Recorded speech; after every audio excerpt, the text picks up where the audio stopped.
Welcome students. So today we are going to continue with our chapter The Beauty and the Beast, lesson 4 from your book Blossoms. Okay? So now let us read. चलो पढ़ते हैं. While returning, he lost his way in a forest. Seeking shelter, he came across a dazzling palace and entered it. Inside, he found tables laden with food and drink, which had apparently been left for him by the palace's unseen owner. The merchant accepted this gift, ate to his heart's content, and spent the night at the palace.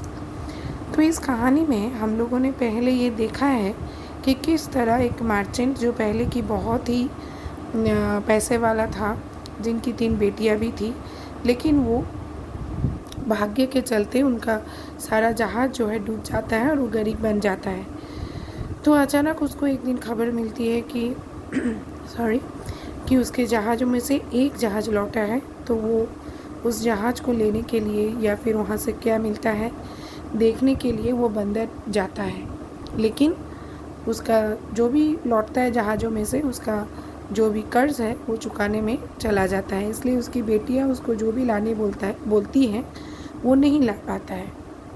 अभी वो जब घर को लौटता है तो यहाँ से देखो, जब वो लौट रहा था वो अपना रास्ता जो है फॉरेस्ट में वो हरा गया और वो एक रात को कहाँ बिताना है ये ढूंढते ढूंढते वो एक बहुत ही बड़े महल के सामने आया. वो घुस गया उसके अंदर.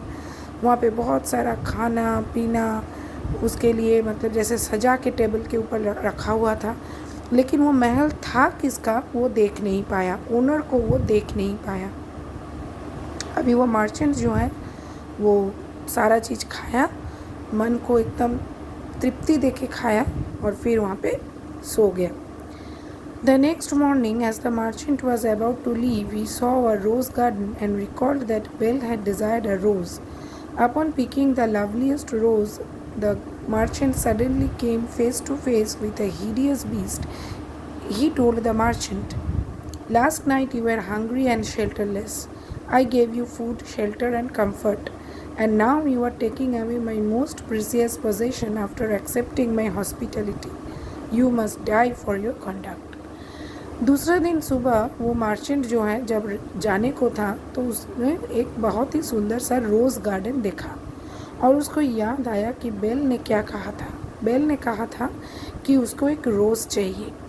और जब वो सबसे सुंदर सा रोज़ उठाता है तो सडनली क्या होता है, वो एकदम आमने सामने उसके एक बहुत ही भयानक बीस्ट यानी मतलब एक जानवर बहुत ही भयंकर उसके सामने आ जाता है. और वो कहता है कि कल रात तुम भूखे थे, आश्रय नहीं था तुम्हारा, मैंने तुमको खाना दिया, आश्रय दिया, आराम दिया. अब तुम क्या कर रहे हो, मेरे इस हॉस्पिटलिटी, मेरे इस अतिथि को जो भी मैंने किया ये लेने के बाद तुम मेरे सबसे सुंदर चीज़ को लेके जा रहे हो. इस बर्ताव के लिए तुमको मरना पड़ेगा. The merchant beg to be set free. अब वो तो बहुत ही गिड़गिड़ाया कि मुझे छोड़ दो. He argued that he had only picked the rose as a gift for his youngest daughter Belle. अब उसने ये बोला कि देखो, मैं अपने सबसे छोटे बेटी बेल के लिए मैंने ये रोज़ लिया, मेरा और कोई मतलब नहीं था.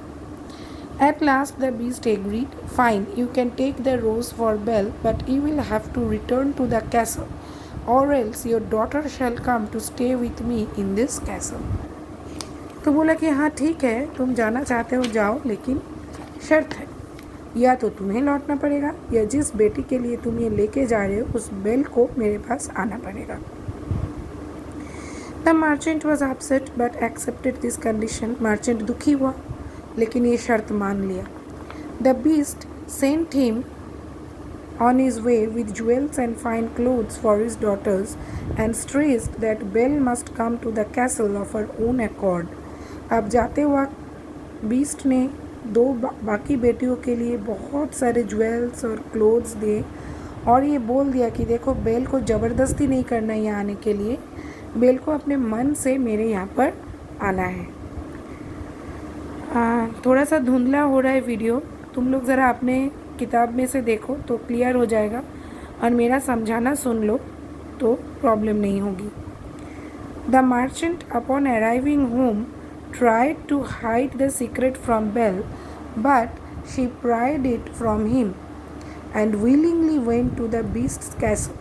The beast received her graciously and told her, "You are the mistress of the castle and I am your servant." अभी मार्चेंट घर गया, दुखी था।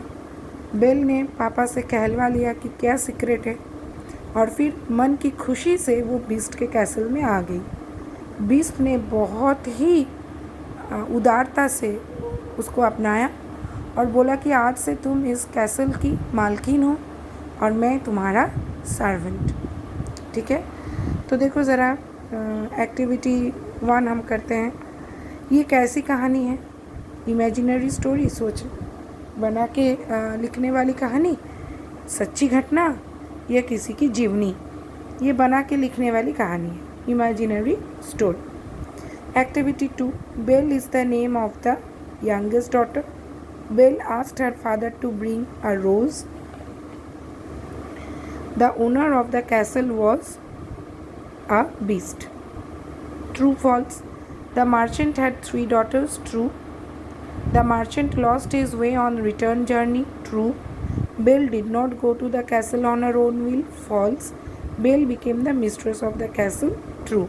इसके जो सपोर्टिंग स्टेटमेंट्स हैं, देखो, मर्चेंट हैड 3 daughters, यहाँ पर आओ, देखो, merchant lived in a big mention with his 3 daughters। Number 2 का supporting statement, while returning he lost his way in a forest.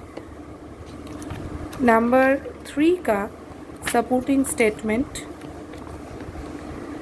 यहाँ देखो, she pried it from him and willingly went to the beast's castle. और number 4 का, the beast received her graciously and told her, "You are the mistress of the castle and I am your servant." तो अभी तुम लोग क्या करोगी? इसको अच्छे से सुनोगी, समझोगी और एक्टिविटी 1, 2 एंड 3 अपने कॉपी में करोगी। ठीक है, और उसके बाद हम लोग फिर आगे का एक्टिविटीज़ बाद में करेंगे। Okay, so goodbye students.